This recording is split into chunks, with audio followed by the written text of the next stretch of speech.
All right, to set up an exercise, it's really simple. We'll just go into scenario settings here and we'll click on that. That will bring up the scenario dialog. First of all, you'll notice that you can either choose or drag and drop a settings file. We'll talk about that in the next video, but for now, let's just talk about each of the settings categories.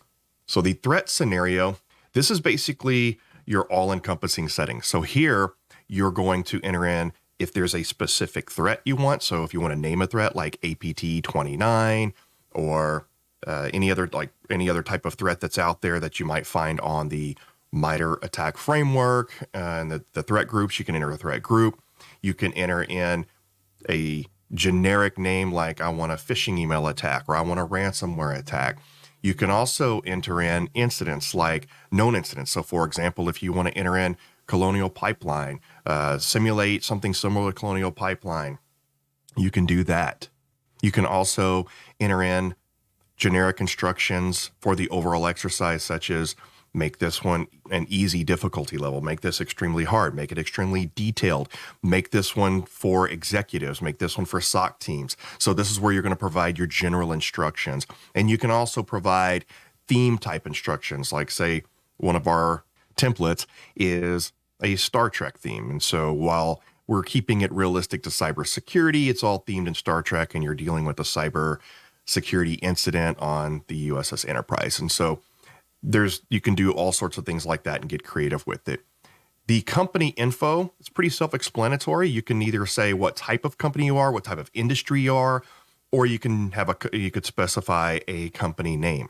This can be fictional. You can use your own company name. Now, I will caution you about using any sensitive data in here because even though we don't have data being saved on a server anywhere, the AI inferences are still going out to an API. Now they're lost to the ether and none of your data is saved at all, but that inference is still out there. And so you want to be cautious if somebody is out there maybe intercepting traffic or if there is some sort of cybersecurity incident on the API server while you're making the inference.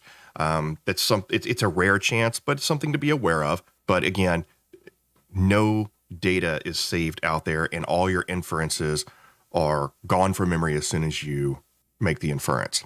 The IT staff section, you can give it something generic, such as we have 3 IT staff. You can be very specific and you can say, well, we have 3 help desk, we have 2 network engineers, and you can even be more specific in that you can give actual names to those positions. And during the exercise, the AI will refer to individuals by name and reference them. So it can be a more personalized touch. The same thing goes for cybersecurity staff. You can be generic, talk about how many cybersecurity staff. You can name them by name. You can put in your CISO. And by the way, that's also where I would put things in here. I would say, so for example, if I was running an ICS or OT environment, I would say we have OT staff here. I'll just include that in for IT staff. And I would also put the CISO here, maybe the CFO here. You can list out under company info, you can put org charts or copy and paste org charts. So those sorts of things. Under network environment, this is where you will describe the network. You can be very generic. I have a well-segmented business network. Or you can be specific about the number of zones, the subnets, the IP addresses you're using. Again, it can be very specific, and you might want to be careful about providing your actual host names, server names, and IP addresses of your network. But you can be as high level or as specific as you want. And whatever you choose will be remembered throughout the exercise. If you're more generic, then the AI engine will fill in the details and they remain consistent throughout the exercise. On the near-term roadmap, we will have the ability for you to upload an image of a network diagram and the AI will be able to develop the network environment and a scenario simply by the image of your network diagram. It will be able to gather up all of the details, IP addresses, host names from that. Then we have injects. Injects are the curveballs that the AI will throw at you or the facilitator. It's also a series of challenges. Now, this can be very generic. You could say you choose. On any of these, you can say surprise me, provide something random, or you choose, and it'll fill in the details. But right here for injects, I typically, the way that I usually do this for both the scenario as well as the injects, if I'm participating as the facilitator and I'm facilitating this for other staff, then I might do something specific here that I know about. Same with the injects. I might list a bunch of injects that I want them to go through. Or if I want to participate as a exercise participant, or if I want to be surprised, then I can do things like you choose, or surprise me, or random. Another thing that you can do if you are the facilitator, you can list out a number of specific injects or challenges that you want to present and number them 1 through whatever.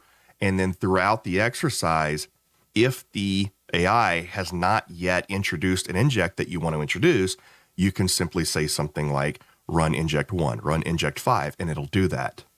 Now for win conditions, again, and this goes for anything, if I leave it blank, anything that I just leave blank here, there are default settings that are essentially randomized where the AI fills in all of the details.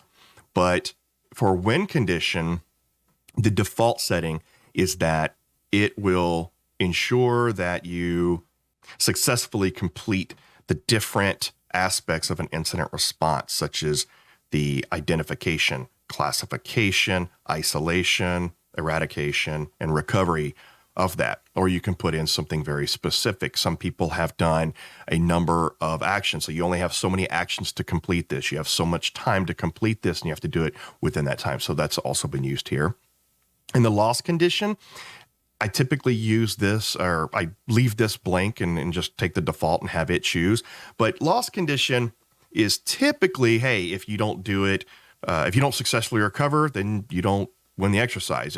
But you can be very specific. So maybe there's a specific data server, a specific item that you want to protect, and you don't protect that, then you lose. So you can be as generic as anything. You can be as generic or as detailed as you want, as specific as you want. And then when you're complete with that, you can just click save, and it saves the settings. Again, these are local to your browser, your local cache, but it will save that, and that's what will be used for any exercise moving forward until you change that. You can also click export, and that will export all of these settings into a template file that you can use here. And so we'll actually talk about settings template files next.